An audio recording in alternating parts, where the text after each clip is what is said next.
I view my RevOps partner and my marketing ops partner as a CMO as the most important member of my team. Even if they're not on my team, they're like my ally. And so I really view that relationship as super critical. And if I have to pick one person who's going to like be with me by my side in every meeting, they are the one. And that's the model that I got at HubSpot.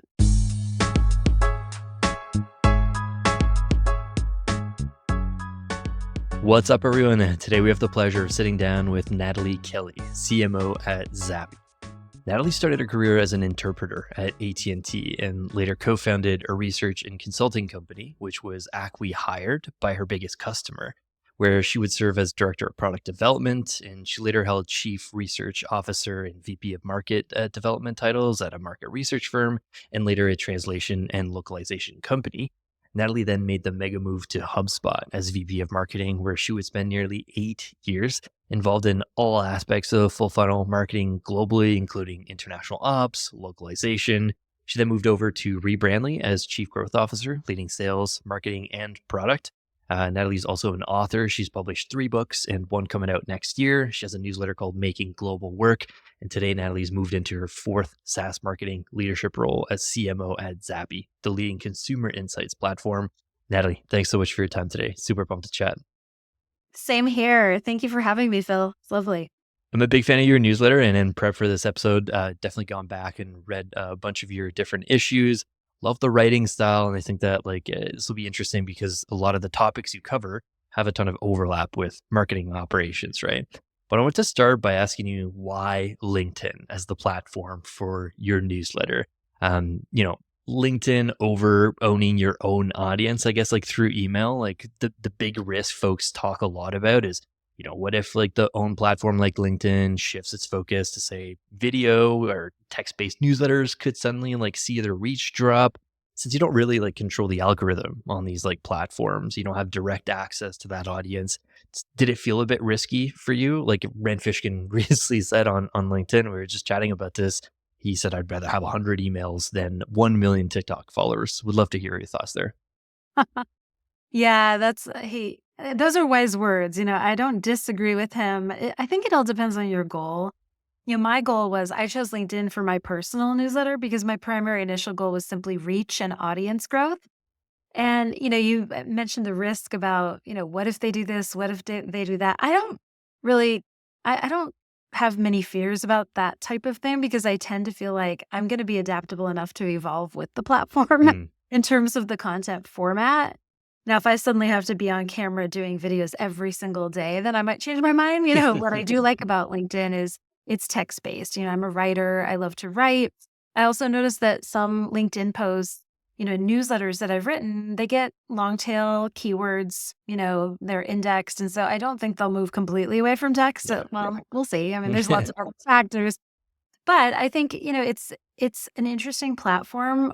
What I love about it is most of the topics that I wanted to talk about and the audience that I wanted to reach are there. I had a decent amount of followers. And, I find the platform itself is naturally growing and my audience will naturally grow along with it. So, this is advice that I often give to people in their career or in general. Follow the growth. As a marketer, when you see a channel and you see traction, that's one thing I learned at HubSpot, like go deep and go hard into that channel and like really get the most out of it if you see momentum there. And it's kind of similar in your career. You see a fast growing company, fast growing area of business, follow that growth. And I feel like LinkedIn, I was already seeing a lot of follower growth. How can I take advantage of that and do more with it? The other thing that I love is with LinkedIn, you get a triple play. So as marketers, getting harder and harder to break through the noise. And if you can have kind of a multi-channel or multi-touch point play where you have to do less work, I'm all about that. So with LinkedIn, you get your newsletter appearing in a feed. The people who subscribe also get a notification and they get an email. So they get a notification on the platform and an email. So when I noticed this, when I started to subscribe to some of the early newsletters, my thought was, oh, it's a triple play. You basically get hit 3 times. So you're more likely to actually look at it and open it and read the content, maybe click through to the next, thing, whatever is being promoted.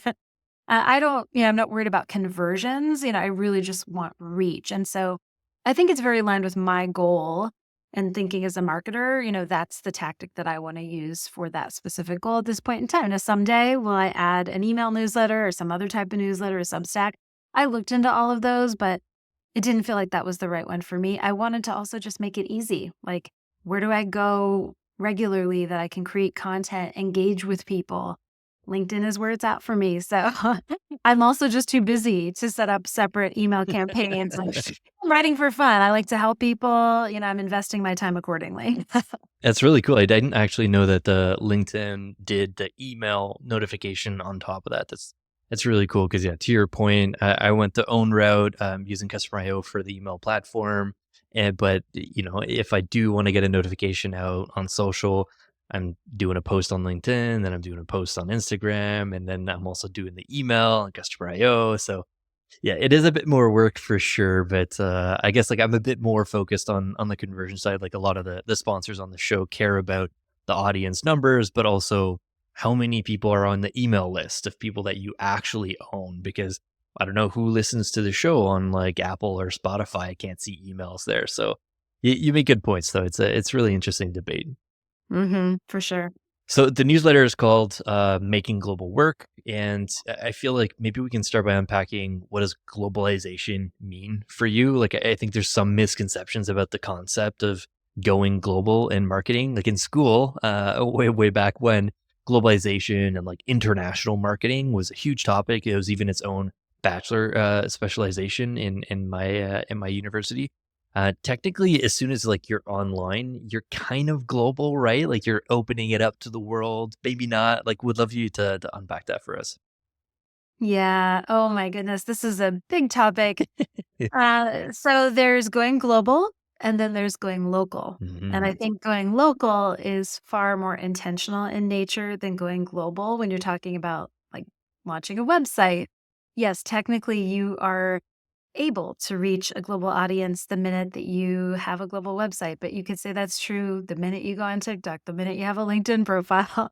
It doesn't mean that you're necessarily going to attract a local Right. audience of a specific country, a specific language. Hmm. And so, I think it's all about the intention and, how you want to use that website to reach a specific community of people and a specific audience. So, on the question of globalization and what it means, wow, this is a tough one because I actually taught in a master's degree program in localization at the Middlebury Institute. So it's not only a bachelor's specialization, Hmm. it's actually a lot of people out there who run large localization and globalization programs for companies like Adobe and Salesforce and NetApp and HubSpot, where I worked.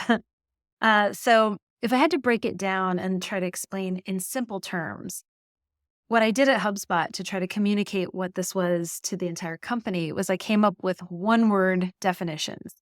So, as marketers, we like to simplify the message so that it's memorable and repeatable. Well, that's what I tried to do internally at HubSpot. And so I noticed people were using these terms kind of interchangeably, but in this whole domain of globalization, how experts, domain experts, subject matter experts think about it is when you talk about internationalization, you're usually talking about adapting the code.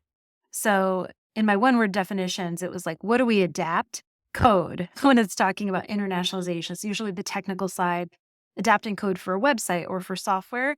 That usually relates to adapting code when you're talking about internationalization. When you're talking about translation, a lot of people think it's swapping out words from one language to another, but that's not what translation is about. Translation is about adapting the message. Hmm. And so you're not succeeding if you're just swapping words out, as we all know, because we've seen bad translations. Yeah. You're adapting the message, and sometimes the words you use for one culture will be completely different from the words that you would use in another to evoke the same response. And then with localization, you're adapting an experience. So it's more complex than, just the code alone or just the message.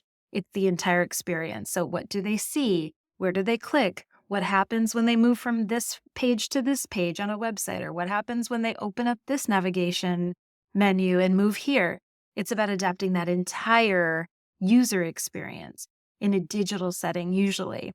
And then with globalization, it's about adapting the entire framework, the entire mindset. Mm. That's actually the trickiest one that people have a hard time understanding, because sometimes things are built with one local market in mind. And then when you go to try to adapt them, you actually can't.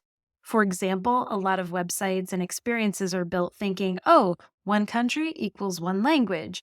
So if I'm an American and I only speak English, maybe I'm thinking, oh, I'll just build the website in a way that if I want to swap out the language for this country, I can. But being Canadian, that doesn't always work. And that you might have people who speak more than one language in the same country, or you might have Mhm. people who speak a language and move from country to country or Right. cross borders. Or gets really complicated in Europe or in India where there's many, many languages. So this is the type of thing that I think is tricky, is getting people to understand how to build things from the start with a mindset that's global to begin with versus rooted in their local reality.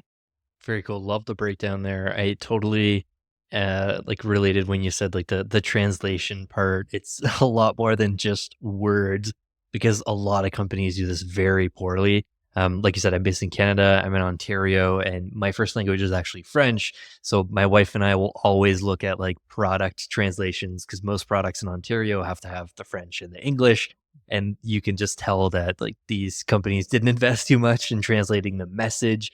The word is just completely off. I'm trying to think of one that comes to mind recently, but wouldn't make sense anyways because most people don't listen to the podcast in French. But yeah. Oh, well, there's all kinds of these. So Mhm. I can't even remember the car manufacturer that went into another country, but that when they went into France, the model number for the car was MRD.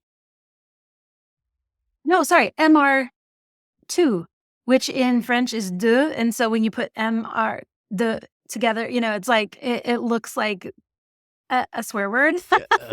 Right, So when right. people would read it, they were like, "Ah," but you would never know that unless you're a French speaker. So the people thought like, "Oh, we're just picking letters and numbers. How dangerous can that be?" But like I can tell you, certain numbers Mm, used in Japan because they have they're a homonym with death. And like you don't use those, you have an alternate number and you avoid using certain numbers, kind of like 666 and 13. mhm. There are equivalent numbers in every culture, but we wouldn't go and book flight 666 and sit in, seat number 13. Yeah. But a lot of companies, name their products. Even Apple made this mistake, with iPhone, like there's lots of companies that do this, and it's about the message that you're sending, not just the translation. And Mhm. sometimes it's not even a word, it's a number or a letter. Do you think that some companies think they should be going global way before they're ready to actually go global? Like, how did you think about this in the early days at HubSpot? Like, in that first year where you joined, where there was probably less than what, like 100-ish people? Like, walk us through that. Yeah. So interestingly, Brian Halligan was very, very intentional about this. He actually wrote an article for Harvard Business Review about why we didn't go deep on international earlier, because he was very intentional about strategy. And a big part of his kind of mantra that he, taught all of us was a big part of strategy is knowing when to say no to things. And so we often had something at HubSpot called omissions. Every year, as part of our strategic planning process, we would state the omissions. Here are the things we're not going to do so that everybody knows we've considered it. We're just choosing not to do it. So we could get everybody aligned on, hey, we're not doing these things. Please don't bring them up every Friday. We're not doing them all year. So, similar to that with international, it was very intentional when HubSpot decided to really invest in going global in a big way. And that's actually when I was hired, because I was part of that intentional strategy to invest a lot more in localization and new markets and languages. I would say the caveat I would give is a lot of companies don't have that strategic planning muscle, and Mhm. they might not be thinking that way, especially when you're a startup and you're scrappy and you're kind of, oh, let's take on the world. A lot of companies do make that mistake. And that's why you've noticed some of those products with the bad French translations. because they think it will be easier than it is. And they underinvest. And so they're like, well, let's just get somebody who speaks French. And like that person has another job. They're not a professional translator. And they just like type out something. Even if they spoke French, they might have just looked it up online or in a dictionary and don't really know.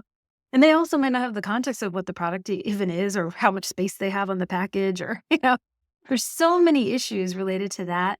But I think the number one thing I would say about this is so many companies go global before they really should. And they start to like experiment with local. You don't want to do that. You want to be intentional about it. You want to make sure that when you do it, you're committed to really delivering a good experience. Otherwise, you make a mistake with your brand, people have a bad experience, they won't buy your product again, and they might never take a second look at you. So first impressions matter in new local markets.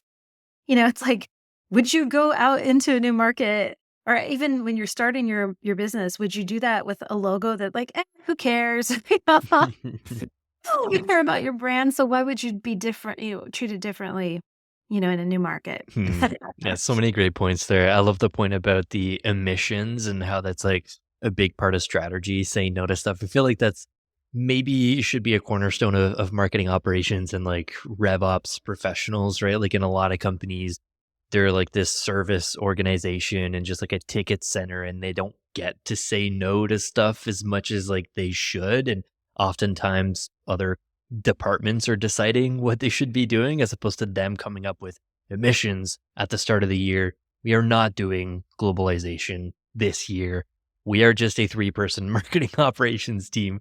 We're not tackling that right now. It's actually one of the common themes that we try to disseminate on the podcast, that like MOPS and RevOps should be a strategic function.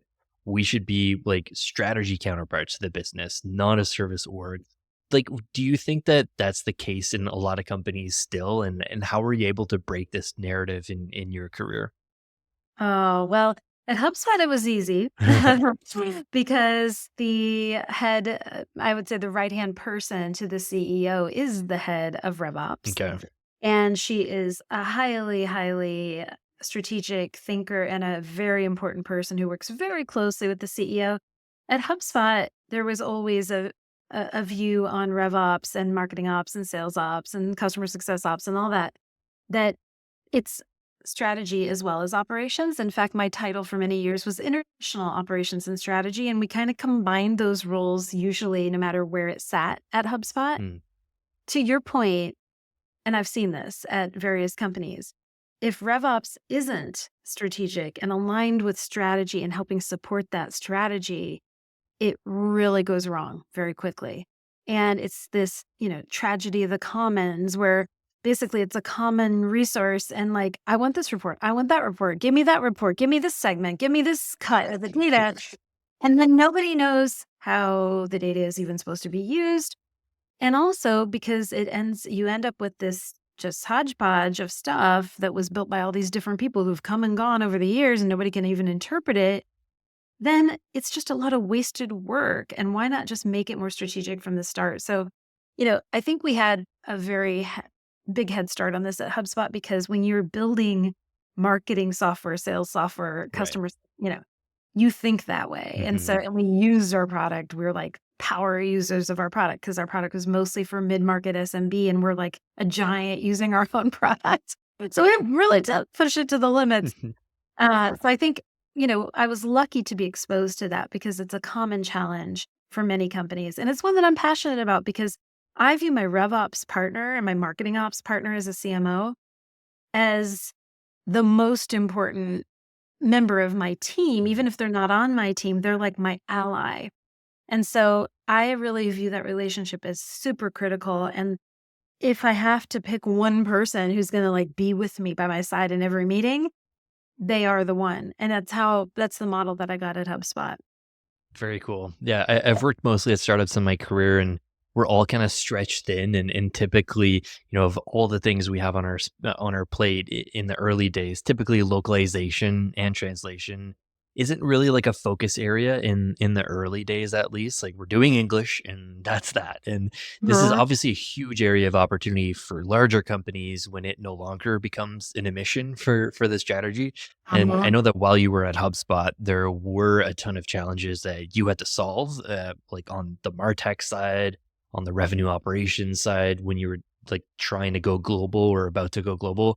A lot of folks understand the hurdles with like translation, like we just talked about, like not just words, but also the message and some of the obstacles with localization. But maybe unpack that journey for us at HubSpot, because I know it was a big part of your journey there.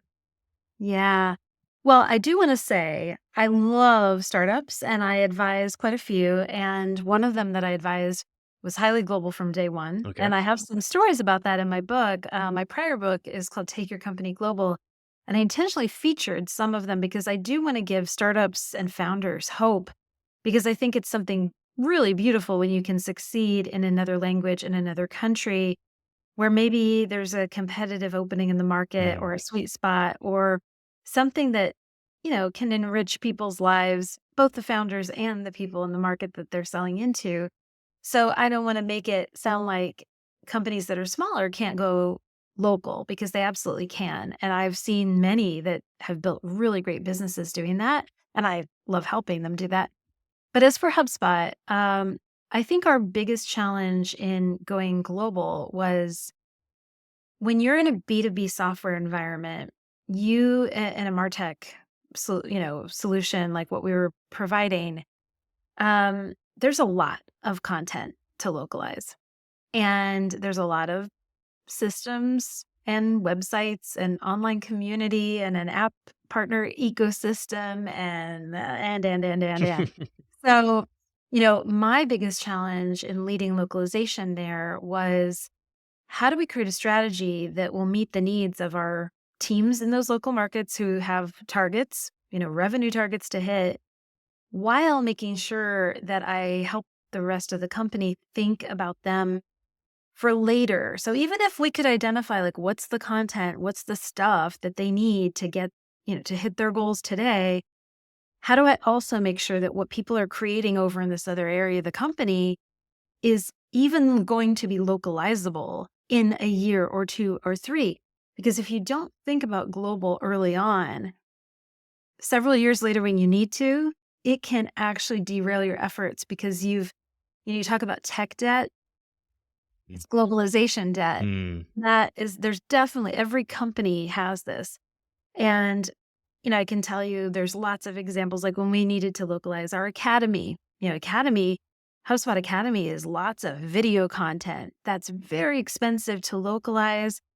If you want to do video content at scale in lots of languages, you might even need to hire different talent to record the videos from scratch because it's going to take you so much money and time to like get the timestamps, do the captions, do, all these mm, little things. And then to pick it apart, get the translations to match on the screen. Like it's a nightmare, a lot of work. And my team did all of that, with the Academy team. But that's just one example mm, because at HubSpot, you've got partner community, you've got Academy content, you've got an online community, you've got a partner program, you've got all these marketers who are creating tons of content. You've got an inbound marketing strategy that depends on blogging and SEO. And how do you localize all the keywords? And how do you decide, which knowledge base articles are going to be localized? And if you're at a continuous deployment, company, CI/CD, where they're shipping code thousands of times a day, how do you keep pace with not only all the product changes that have to be live in 20 languages round the clock? How do you then update the knowledge base articles, update all the videos associated, update all the Academy content because those all have to be man. updated? It is really, really tough to do agile localization on steroids. And that's what we did. Mm, And the other part I would say that's difficult at a place like HubSpot is we were not just selling a product. We were selling careers. We're trying to help people succeed in their careers with a lot of helpful content. We were also selling a philosophy. When you're just selling inbound marketing, you have to explain a new philosophy to people. When you take that into another country, like say Japan, where inbound marketing means marketing to Chinese tourists, mm, you might run into things that are surprising along the way. So wow. I had a lot of really interesting experiences running international operations, launching new offices in other countries with HubSpot, running that whole localization machine. It was a lot of fun times, but also a lot of hard work. No kidding. I Yeah. feel like if a listener right now is like on the verge or contemplating globalizing in like 3 or 4 countries in the next year or so, and they just listen to that, they're probably just like, yeah, let's add this to the emissions list for another year. Well, I do want to give people hope because if you're smart about selecting which countries you target and how you target them, it doesn't have to be that complicated. You can do things through different channels. So one option is get a reseller channel. Hmm. They might localize everything for you. There's Hmm. lots of strategies that you can use. Would you recommend folks, like, since they're going down this route, to just pick a country or 2 or 3? Like, how many countries is, like, the right approach? I know it probably, like, depends a lot on, like, the company or whatever, but is it wiser to just, like, pick one new market to localize in? Or if you're going through that effort, you might as well pick a few other ones. Like, what's the typical advice there?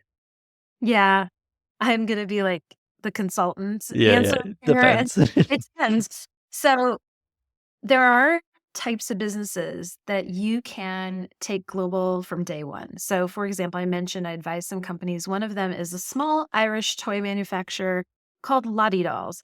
Now, Lottie Dolls, imagine like Barbie, but smaller dolls that are child shaped bodies, diverse, inclusive, STEM focused, roles, careers reflected.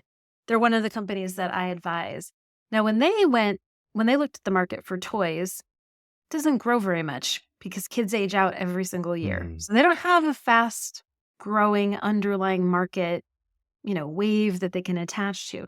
So they knew, okay, if we want to hit this revenue goal, we're going to have to target this many markets from day one because we can only capture this percentage of the toy market for, mostly girls this age, although they also do boy dolls and try to be gender inclusive. So that was a really interesting experience, and I wrote about that in my prior book because they mostly went global through Amazon Mm. because Amazon's already in a lot of markets, and so they could actually reach a global audience. And then the only thing they had to think about really was, how do we make sure that our product is actually global friendly and that we have descriptions in the different languages and that we are meeting the manufacturing standards in all these different countries where it will be sold? But their challenge was more around that piece than it was around localizing a bunch of content because their Mhm. website's fairly simple. They don't have to localize everything. And they can basically just have relationships with local retailers and expand that way. It's very different. Um, I would also say there are some companies where you can just pick like a neighboring country. And I often advise, funnily, we talked about Canada. So many American companies just overlook Canada and don't even think that Canada is another country where they can actually really serve a market that's right next door. Like they think, oh, Mhm. let's go to China. Like, really? It's to go that far away? Like, can you just look up? Um, so I find Canada to be the most overlooked or underlooked Mhm. or exploited opportunity for most American businesses because they're like, let's go to Europe. I'm like, why can't we stay in the same time zone? Like, let's just kind of stay like a little, not local, but proximate? Mhm. So that's one of my little pet peeves. But I do find you can pick one market at a time. And I guess my big advice would be start small. You don't even have to go into another language. Like maybe start with a country that speaks the same language. Or Mhm. maybe if you want to get a foothold in Canada, then start with French so that you get some experience under your belt in localizing into another language before you go to France?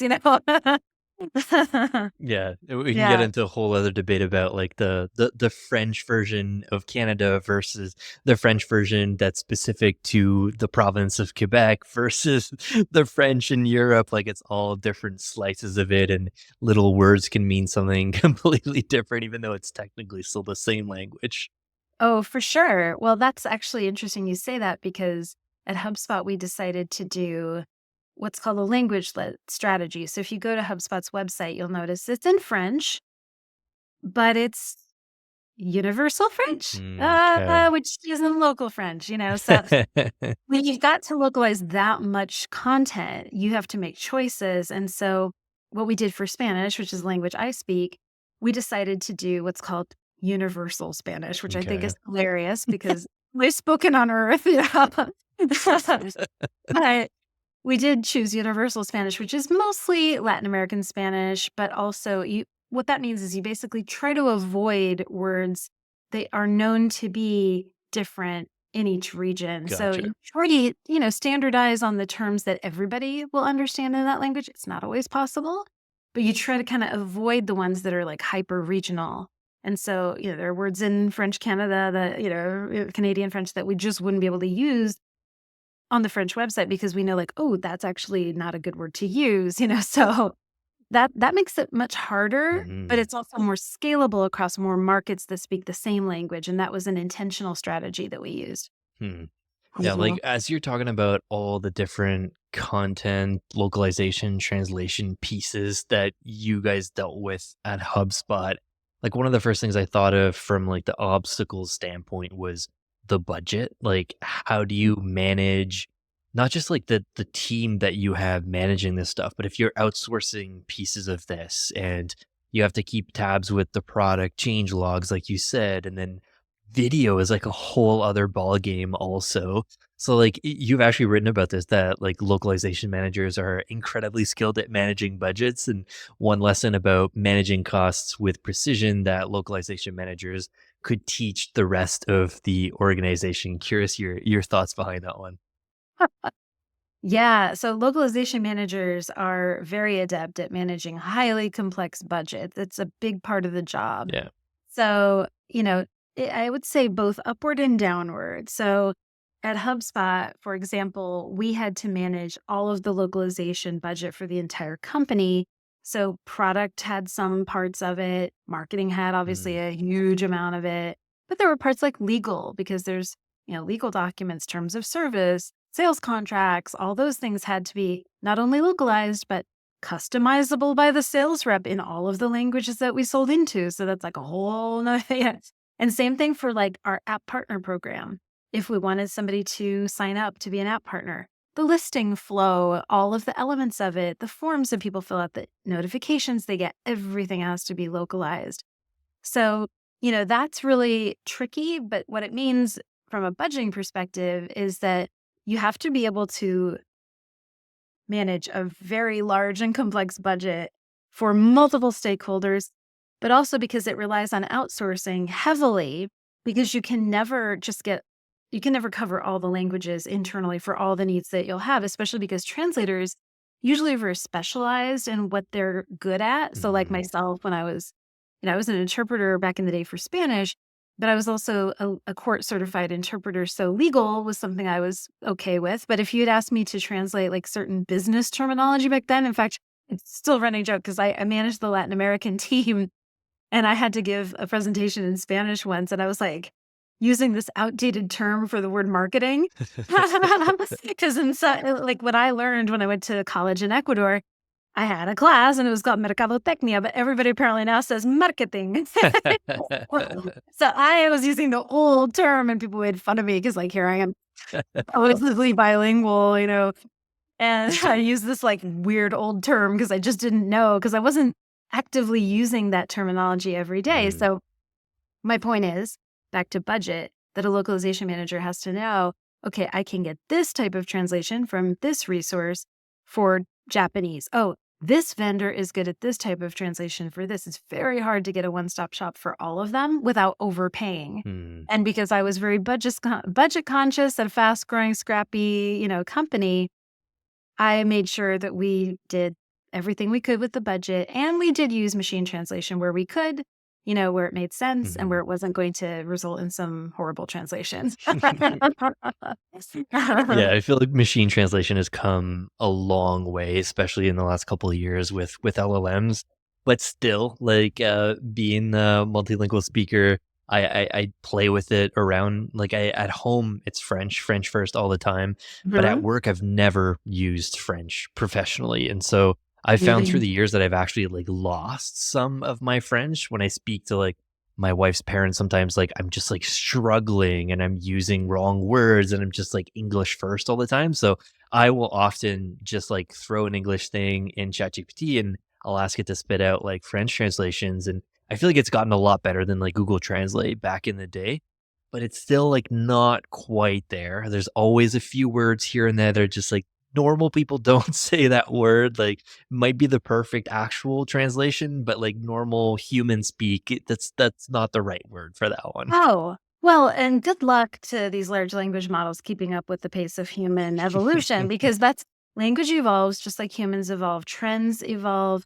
There are all kinds of memes and things that are just current for a moment in our life and then they go away. And then, but the translator might have to translate that on the fly because it's like part of a marketing campaign or it's part of Mhm. something. And so on my team at HubSpot, we often talked about like proximity to the home culture because that's something that if you're recruiting people who are in localization, they are naturally going to be bicultural. But like myself, I lived in Ecuador for many years. I went to college there, but I haven't been there in a long time Right. and lived there in a long time. So while I might go back, everything has changed. And so, but if I trade off my time and I spend that in the US, I'm getting closer to the US market, which I also need to understand as a translator. So this sort Mm. of like bicultural, bilingual nature to that type of person is really hard to not only recruit for, but then to maintain that proximity with both cultures. Cause you have to understand both what they wanted to say and how it's going to be received. And you have to be able to negotiate between the 2 sets. I think it's one of the toughest jobs in tech. Yeah, no kidding. It's definitely an area that I wasn't super familiar with, but I Mhm. think that like brand is probably one area that gets very close to your heart and a lot of localization managers because brand doesn't just help localization. Everything is easier when you have a solid brand. And I've had the chance to chat about brand with a lot of recent guests this year and how marketing can't simply be reduced to just like a pipeline number because what we do is way more long term. As a CMO, like how do you make the case with your senior management peers or the board or whoever that like we're going to invest in brand this year? It's not an emission anymore. It'll be impossible to accurately measure everything. We won't see results right away, but it'll help us in the long term when we do localization, when we do X, Y, and Z. How do you make the case for brand nowadays? Haha. So it's very interesting because I am seeing tons of my friends. I have a lot of friends from HubSpot who've gone on to, lead marketing and other companies, and they are fighting this fight every day Mhm. because they know that brand actually matters. But for a long time, there was enough opportunity in channels where you didn't have to focus as much on brand. And also in Martech in particular, there were enough opportunities in white space that you didn't have to be super differentiated because you were maybe differentiating on the product itself. Mhm. So your brand didn't have to be super distinctive. Now, I am working at Zappi, which is a tech company. It's a consumer insights platform, but our customers are mostly B2C CMOs and marketers and people who work at brand managers and stuff. So they get brand. Mhm. They live and breathe brand. So I don't have at Zappi to convince anyone that brand matters because they all know it matters. In fact, when I arrived at Zappi, our brand team was doing a fantastic job. We have a Mm. distinctive brand. People always comment on how amazing it is. And I get asked by a lot of people, like, which agency do you use? And I'm like, it's my in house team. Hmm. We don't use an agency for that. That's all them. They did that video. They did that, book cover. They did that ad in Times Square. Like we are doing a lot of cool stuff from the brand side. I don't have to do that, but the other parts of the flywheel or the classic marketing funnel, but at HubSpot, we always called it a flywheel. And I believe it is a flywheel. I like to, instead of focusing on like this versus that, I like to focus on my marketing investment portfolio. And the way I think about it is how much am I investing in brand versus demand versus land and expand? And I think a lot of times it gets reduced to like just brand or demand. And actually, we have to think about land and expand because, especially in a SaaS business or software business, it's not just about landing them. It's about renewing them and making sure they advocate for you and become really strong customer advocates because that fuels the brand, which fuels the demand, which fuels the land and expand motion. So What I actually do when I'm budgeting, which I'm doing right now, heading into 2025, is I look at the percentage of investments that are meant to drive brand velocity in the flywheel over to demand, and so I can capture them in my, demand funnel and then, convert them at every stage as we know how to do, and then push them over to expansion motions, which with everything happening, post pandemic and a lot of companies seeing a lot of their revenue being driven through expansion, that's an important part of that, you know, funnel flipped, and connected as a flywheel. Hmm. So I actually love using that model because the other thing that it allows me to show is the interconnectedness between brand and demand and between land and expand and brand. And so that way I can show like, oh, my content team, I know they're sitting on this team, but actually they fuel all three parts. So I don't have to say, oh, that's brand or that's demand. Even if they're organizationally reporting in there, I can allocate the investments based on, I think 40% of the work they did that quarter was actually tied to brand focused campaigns and 60% was demand. But that enables me to actually quantify it so I can quantify the investment and therefore I can quantify the ROI so a board member or a CEO can understand it. Although luckily I don't have to make that case. I'm probably in a very fortunate position. Yeah. Very cool. So it sounds almost like part of your advice for maybe some of your friends at HubSpot that are dealing with this a bit more than you are at Zappi is kind of just like when you get the questions from the CEO that's just okay, this all these brand things that you have on your strategy for 2025, how much revenue are we going to get from that? What is the ROI on that like event or on this like brand thing that you want to do? Instead of like taking those questions and trying to like put a number next to them, you're flipping that conversation and saying like that's the wrong question. Here's kind of the portfolio of things that we're doing in marketing in 2025. Some of it's demand, a lot of it's activation and retention. Some of it has to be brand because these are all related to each other and you can't do great demand and you can't do activation without having a good brand. So it's almost like not answering the question and being like, that is the wrong question, dear CEO. Instead, think of it like this is an investment portfolio. So I think it's a balance. When you're talking to board members, CEOs, they're often thinking in terms of numbers. So Yeah. what I try very carefully not to do is to approach it from a stance of like, let me educate you about how marketing works because Mm. that never goes well. And I've had experiences like that with localization where I was like, oh yeah, they don't want to be, they don't want me to tell them about local. They just want me to answer in a way they can understand. So Right. I often have to localize or target my audience, use my marketing skills to target my message and adapt it to Mm. the audience that I'm talking to. So what I do is turn that into a very numbers focused conversation. So for example, in that one that you gave, if I'm a marketer trying to get, um, buy-in for an event or an investment, what I have to do then is show them where I'm going to see the impact and quantify it. So and we do a lot of events at Zappi. We do tons.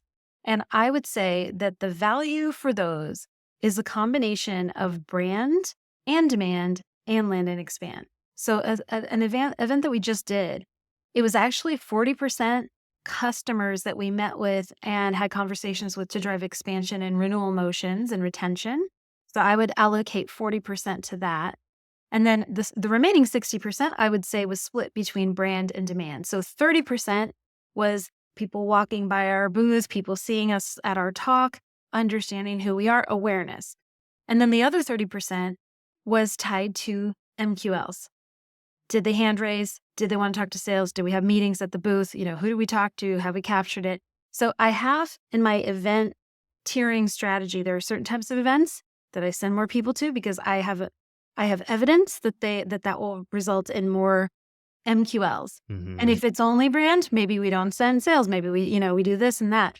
But that it's a tiered investment strategy that I'm working on for 2025, but it ties back to my overall investment model, which I think every marketer needs to be able to talk to a CEO or a board member on their terms and financial language that they can understand. Because I feel like that's the gap. Often, this is something I see in marketing all the time where we feel like nobody gets it. Nobody understands that you're trying to understand it from our perspective. I try a lot to flip it on its head to say, how do I understand it from their perspective?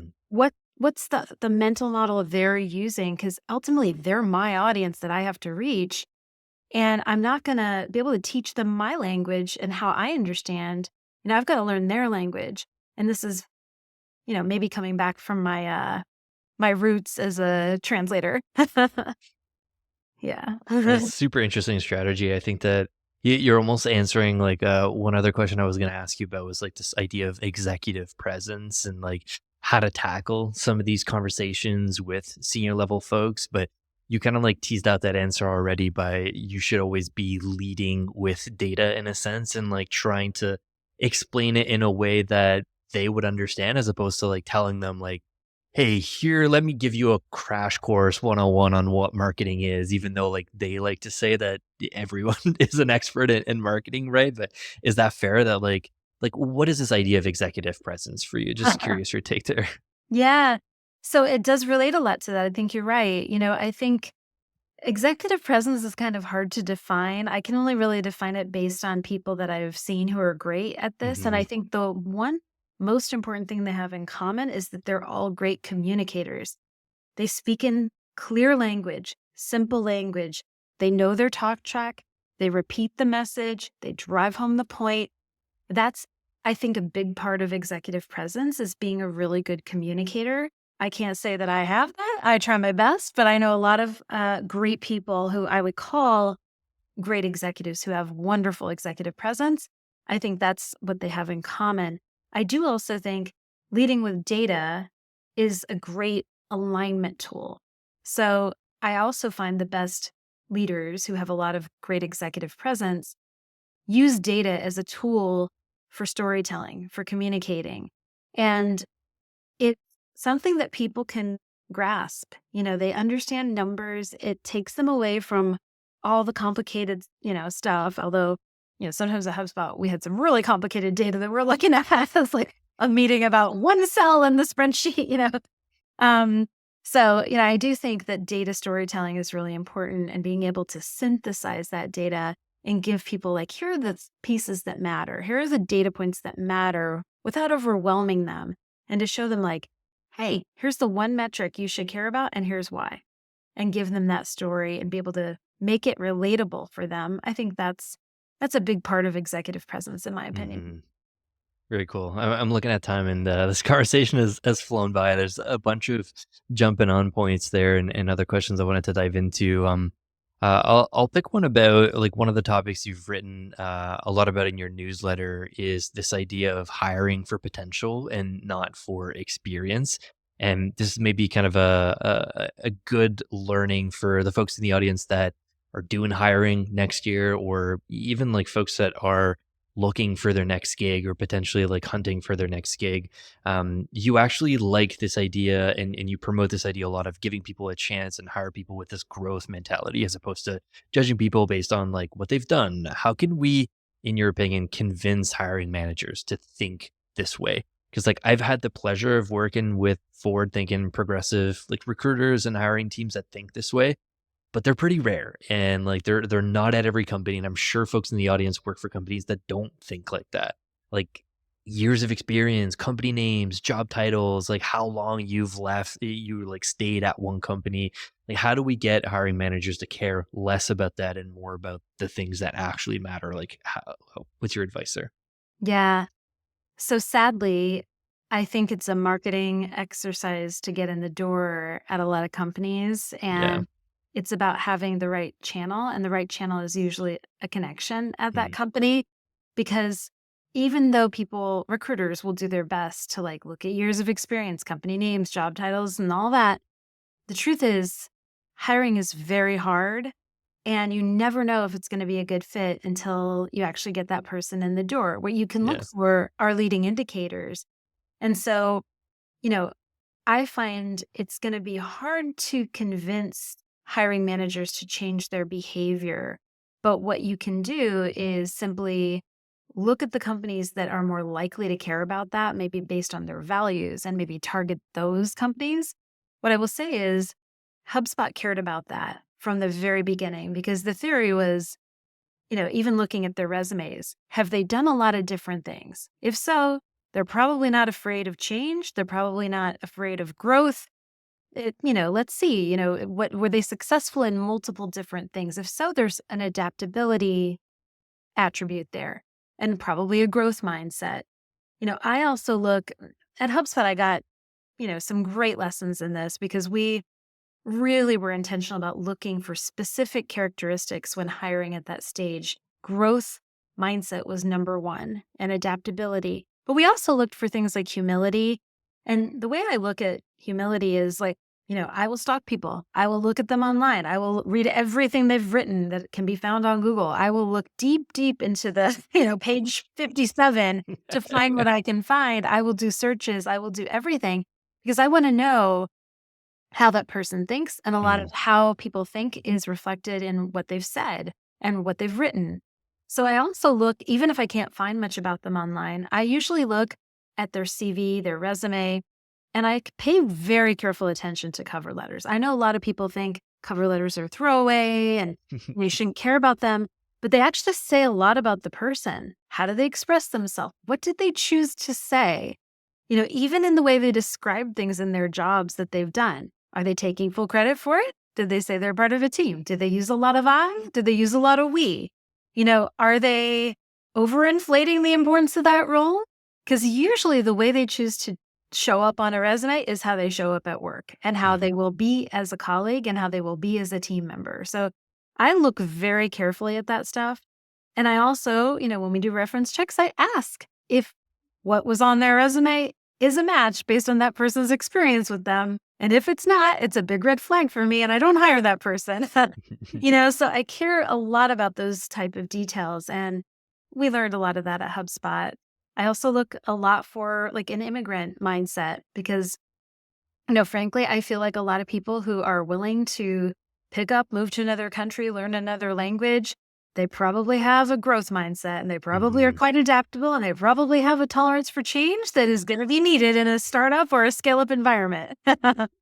So I do specifically look for that. Either that or, people who've lived abroad, moved, been curious, changed roles, things like that. That's awesome advice, Natalie. Appreciate your time there. Yeah, I got one last question for you. There's so many more that I wanted to get to, but we'll coin the conversation by asking the same question I ask everyone on the show. You're a CMO, obviously a team leader. You're also a newsletter author. You're a well-traveled speaker, but you're also a mother. You're a musician, and you're a nerd who writes snail mail letters to a lot of your best friends. You also keep a handwritten journal too. Clearly, you've got a lot going on in your life. One question we have everyone on the show is, how do you remain happy and successful in your career? And what advice do you have for finding balance between all the things you're working on while staying happy? Yeah. Oh my gosh, this is such a tough question. And it also assumes that I'm happy. Who knows if I really am compared to whose standard? I don't know. What I would say is I do not really believe in this whole concept of work-life balance. To me, it really conjures the image of somebody like walking on a tightrope, trying to get everything right. I do believe in work-life integration, and to me that implies things are in motion, things are moving, change is normal, change is constant, and finding the right intensity level of where you focus at any given point in time and finding work that aligns with those passions and your purpose. That's what I care about. I'm pretty busy. I'm a dance mom, I'm a cheer mom. I have one daughter in competitive dance, one in competitive cheer. I am a nerd. I love to read, I love to write. I'm also an introvert, so I say no to a lot of things. I have a lot of intentional life omissions. you know, Nice. I don't go to every party. I, skip out on a lot of the let's go, do this thing with all of our work colleagues. Sometimes I don't have the energy for it because I put a lot of my heart and soul into my job. And sometimes I need the time to recharge. So I don't do things the way everybody does.